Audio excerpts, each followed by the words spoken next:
ओम गंगणपतये नमः। ओम सरस्वतये नमः। सुस्वागतम अत्र भवताम सर्वेषाम।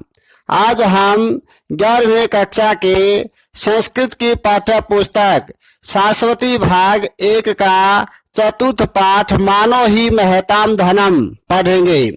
प्रस्तुत पाठ महर्षि वेद व्यास जी द्वारा रचित महाभारत नामक ऐतिहासिक महाकाव्य के उद्योग पर्व से संकलित किया गया है। इस महाकाव्य में 1,00,000 श्लोक हैं। प्रस्तुत पाठ में श्री कृष्ण दुर्योधन से संधि वार्ता में विफल होकर कुंती के पास परामर्श के लिए आए हुए हैं। कुंती कृष्ण के माध्यम से युधिष्ठिर आदि अपने सभी पुत्रों को युद्ध के लिए उत्साहित करते हुए विदुरा का प्रसंग सुनाती है, जिस प्रसंग को सुनकर सिंधुराज जयद्रथ से परास्त हुआ विदुरा का पुत्र युद्ध के लिए तैयार हो जाता है। उसी प्रसंग को सुनाते हुए कुंती इस प्रकार कहती है। पहला श्लोक इस प्रकार है। कुंती उवाच, कुंती ने कहा, क्षात्र धर्मरता धन्या वेदोरा दीर्घदर्शिने विश्रुता राजसंसत्सु श्रुतवाक्या बहुश्रुता। इस पाठ में 11 श्लोक है। सभी श्लोकों में अनुष्टुप छंद है।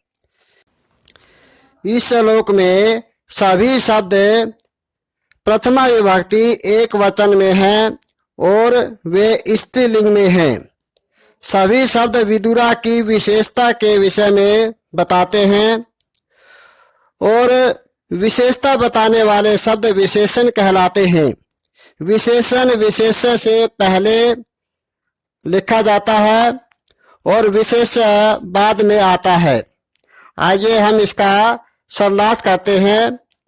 इस श्लोक में कुंती भगवान कृष्ण को विदुरा के विषय में बताती हैं। क्षात्र धर्मरता, अक्षत्रिय धर्म का पालन करने वाले, दीर्घदर्शिनी, भविष्य का चिंतन करने वाले, राज संसत्सो विश्रुता, सभा में प्रसिद्ध, श्रुतवाक्या, न्याय पारंगत, बहुश्रुता, विदुषी, विदुरा धन्या के विदुरा नाम के स्त्री धन्य है। भावार्थ यह है कि विदुरा नाम के स्त्री सर्वगुण संपन्न है। अगला श्लोक है। विदुरा नाम वै सत्ता जगरे पुत्रमोरसाम निजितं सिंधुराजेन शयानां देन चेतसाम् आनंदनम् अधर्मज्ञम् द्विषताम् अश्वर्धनम्। इस श्लोक में कुंती भगवान कृष्ण को विदुरा का प्रसंग सुनाते हुए कहती है। विदुरा नाम वै सत्या, सत्या का अर्थ होता है सत्य बोलने वाले। विदुरा ने नाम वै का अर्थ होता है निश्चय ही, कि सत्य बोलने वाले विदुरा ने निश्चय ही निर्जितम सिंधुराजेन, सिंधुराज के द्वारा निर्जितम हारा हुआ, सिंधुराज जयद्रथ से हारा हुआ, शयानम सोए हुए अर्थात लेटे हुए, दीन चेतसम उदास हृदय वाले, अनंदनम प्रसन्न न रहने वाले, अधर्मज्ञम धर्म को न जानने वाले, द्विषताम हर्षवर्धनम शत्रुओं के आनंद को बढ़ाने वाले, पुत्रम पलस ओरसम, ओरसम का अर्थ होता है सगे, पुत्र माने पुत्र के और जगरे निंदा के। यहाँ पर पुत्रम प्लस ओरसम, उरस जातम इति ओरसम, कि जो उरस का अर्थ होता है छाती, कि अपनी छाती से उत्पन्न होने वाले पुत्र को ओरस पुत्र कहा जाता है। पुत्र जैसे गोद लिया हुआ पुत्र वह ओर्स पुत्र नहीं होता है। अपने भाई बहन का पुत्र वह भी अपना पुत्र होता है, लेकिन वह ओरस पुत्र नहीं होता है। ओरस पुत्र उर्सह जातम कि जो अपनी ही छाती से उत्पन्न होने वाले पुत्र को ओरस पुत्र कहा जाता है। जगर्रे, जगर्रे माने निंदा की। यहाँ इस श्लोक में जगर्रे यह एक ही क्रिया है। इस प्रकार यहाँ पर एक ही वाक्य बना। और पुत्रम ओरसम यह कर्म है। और निर्जितम शयानम दीन चेतसम अनंदनम अधर्मज्ञम हर्षवर्धनम ये इस कर्म के विशेषण हैं। तो विशेषण जो है ये कर्म से पहले आएगा, कर्म के विशेषण है। अगला श्लोक है उत्तिष्ठ हे का पुरुष मासेस्वेवं पराजितः अमितानंदयन् सर्वान् निर्मानो बंधु शोकदः। उत्तिष्ठ हे का पुरुष है कि हे कायर पुरुष उठो। उत्तिष्ठ यह लोट लकार का है। और माँ शेषवेवम पराजित है। माँ शेषवेवम शेषव प्लस एवं के इस प्रकार, एवं माने इस प्रकार, शेषव माने सो और माँ शेषव माने मत सो, इस प्रकार मत सोवो। पराजित है हारा हुआ।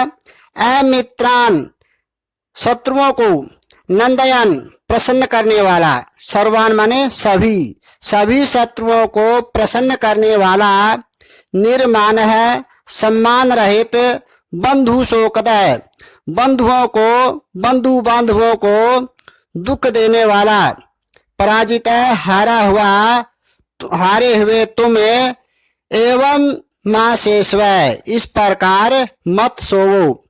जो शेषव है ये लोट लकार का मध्यम पुरुष का एक वचन है। तो मध्यम पुरुष की क्रिया के साथ तवाम युवाम यूयम इन कर्ताओं का प्रयोग किया जाता है। तो यहाँ पर ये पराजित है हारे हुए, कि हारे हुए तुम इस प्रकार मत सो, तुम का प्रयोग यहाँ पर किया जाएगा शेषवे के साथ। अगला श्लोक है उद्भावयस्व वीर्यं वा ताम वा गच्छ ध्रुवं गतिं धर्मं पुत्राग्रतः कृत्वा किं निमित्तं हे जीवसि। यहाँ पर उद्भावयस्व ये क्रिया है और गच्छ ये क्रिया है और आगे है जीवसी ये भी एक क्रिया है। तो इस प्रकार इस श्लोक में तीन क्रियाएं हैं। तीन क्रियाएं होने के कारण यहाँ पर तीन वाक्य बनेंगे छोटे छोटे। पहला वाक्य है उद्भावयस्व वीर्यम कि अपनी शक्ति को उत्पन्न करो। उद्भावयस्व उत्पन्न करो या प्रकट करो, कि अपनी शक्ति को प्रकट करो, उत्पन्न करो। वा का अर्थ होता है अथवा। अथवा ताम गच्छ ध्रुवाम गतिम, ताम माने उस, ध्रुवा माने निश्चित और गति माने अवस्था को, और गच्छ प्राप्त हो जाओ। अथवा उस निश्चित गति को, उस निश्चित अवस्था को प्राप्त हो जाओ। निश्चित अवस्था कौन सी? मृत्यु की अवस्था। जो मृत्यु है वह निश्चित होती है। जिस प्राणी का जन्म हो जाता है उसके मृत्यु निश्चित हो जाती है। तो इसलिए मृत्यु का पर्यायवाची निश्चित रखा गया है यहाँ पर। ध्रुवा माने निश्चित। धर्मम पुत्राग्रतः कृत्वा, पुत्र प्लस अग्रतः है। पुत्र के बाद यहाँ पर विसर्ग नहीं है। पुत्र का रूप राम की तरह चलेगा।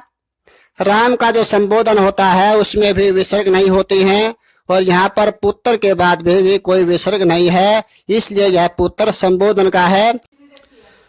पुत्र धर्मम अग्रतः कृत्वा कि हे पुत्र धर्म को आगे करके, किम निमित्तम ही जीवसी, ही माने निश्चय है, किम निमित्तम किस कारण से, जीवसी जी रहे हो। यहाँ पर उद्भावयस्व गच्छ और जीवसी ये 3 क्रियाएं हैं। ये तीनों क्रियाएं मध्यम पुरुष की एक वचन की हैं। अगला श्लोक है कुरु सत्वं मानं च विद्धि पौरुषमात्मनः उद्भावय कुलं मग्नं तवत्कृते स्वमेव हि। यहाँ पर भी कुरु, विद्धि और उद्भावय ये 3 क्रियाएं हैं। तो इस प्रकार यहाँ पर भी छोटे छोटे 3 वाक्य बनेंगे। पहला है कुरु सत्वम मानम। कुरु सत्वम, सत्वम का अर्थ होता है पराक्रम को, कि अपने पराक्रम को उत्पन्न करो। कुरु माने उत्पन्न करो। मानम च, और सम्मान को, पौरुषम और पुरुषत्व को, आत्मना माने अपने, अपने सम्मान और पुरुषत्व को विद्धि, जानो, पहचानो। विद्धि का अर्थ होता है जानो या पहचानो। अपने सम्मान और पुरुषत्व को जानो। उद्भाव्य कुलम मग्नम।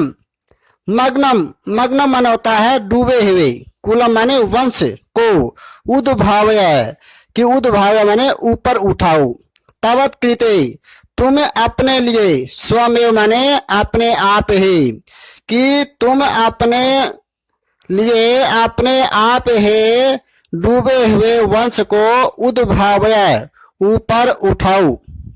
यहाँ पर कुरु, विद्धि और उद्भाव्य ये तीनों लोट लकार के मध्यम पुरुष के क्रियाएं हैं।